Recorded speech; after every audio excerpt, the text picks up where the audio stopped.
Salam, hər vaxtınız xeyir. Bundan əvvəlki videoda sual bazasında olan suallar üzərində düzəlişlərlə bağlı video çəkmişdim. İndi isə sınaqlar bölməsində necə etmək lazımdır ki, sual bazasında olan suallar sınaqlar bölməsində bizə imtahan şəklində gəlib düşsün.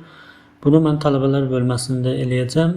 Müəllim paneli ilə tələbələr hissəsində olan eynidir. Burada biz sınaqlar bölməsinə daxil oluruq və açılan pəncərədə e-poçt adresi yerinə biz müəllim tərəfindən tələbələrin bölməsinə daxil edilən tələbənin e-poçt adresini yazırıq. Mən burada əvvəlcədən öz e-poçt adresimi yazmışdım, onu daxil edirəm. Fən seçimi yerində tələbələri hansı fəndən test yazmaq istəsə, həmin fənni seçib. Məsələn, burada coğrafiyaya aid testlər işləmək istəsə tələbə coğrafiyanı seçib. Mövzu seçimi yerində isə, məsələn, siz burada mövzular da yaza bilərsiniz. Mən indi burada dərs olaraq yazmışam. Tutalım ki, dərs 2-dən testləri işləmək istəyir.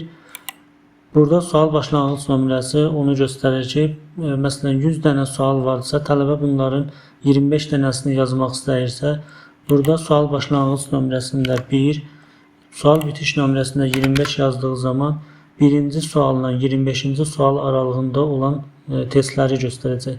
Yox, əgər biz 25-dən yuxarını yazmaq istəsək, onda sual başlanğıc nömrəsinə 26, sual bitiş nömrəsinə də 50 yazsaq, bu zamanda 26-cı sualla 50-ci sual aralığını göstərəcək.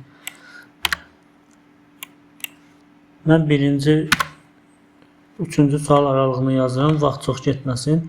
Burada da imtahan vaxtını ayarlaya bilərsiniz. İstədiyiniz, məsələn, 50 dəqiqə ayarladığınız zaman burada geri sayım başlayacaq. Geri sayım bitdikdən sonra isə imtahan nəticələri avtomatik olaraq sınaqların nəticələri bölməsində gəlib düşəcəkdir. İmtahan başla düyməsinə toxunduğumuz zaman baxın, mənim e-poçt adresim sistemə yazılmadığı üçün, yəni tələbələr bölməsində yazılmadığına görə suallar gəlmədi. Mən buraya e-poçt adresimi, oraya yazdığım e-poçt adresimi yazıram və imtahana başlat düyməsini vurduğum zaman artıq o bildirim gəlməyəcək. Baxın, suallar gəldi. Burada da tələbə əgər sualı yanlış yazsa, tələbənin seçdiyi cavab qırmızı, düzgün cavab isə yaşıl rənglendirilir. İrəli etdiyimiz zaman növbəti sualına keçir. Məsələn, dünyanın ən uzun çayı hansıdır? Nil yazdıqda düzgün cavab olduğu üçün yaşıl rənglendirilir. İrəli edirik. Məsələn, Xəzər dənizi hansı materikdə yerləşir? Avrasiya. Bu zaman da düz yazdığımız üçün yaşıl rənglendirilir. Testi bitir düyməsinə vurduğumuz zaman isə yuxarıda testin nəticələri ekrana çıxır.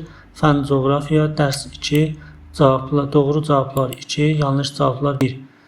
Biz burada deməli yanlış sualın nömrələri, məsələn, birinci sualı yanlış yazdığımız üçün həmin sual nömrəsini burada göstərir. Bu videodan da bu qədər. Növbəti videoda isə tələbələrin nəticələri bölməsini izah edəcəm. Hansı ki, orada müəllimlər daxil olub öz tələbələrinin nəticələrinə baxa bilər.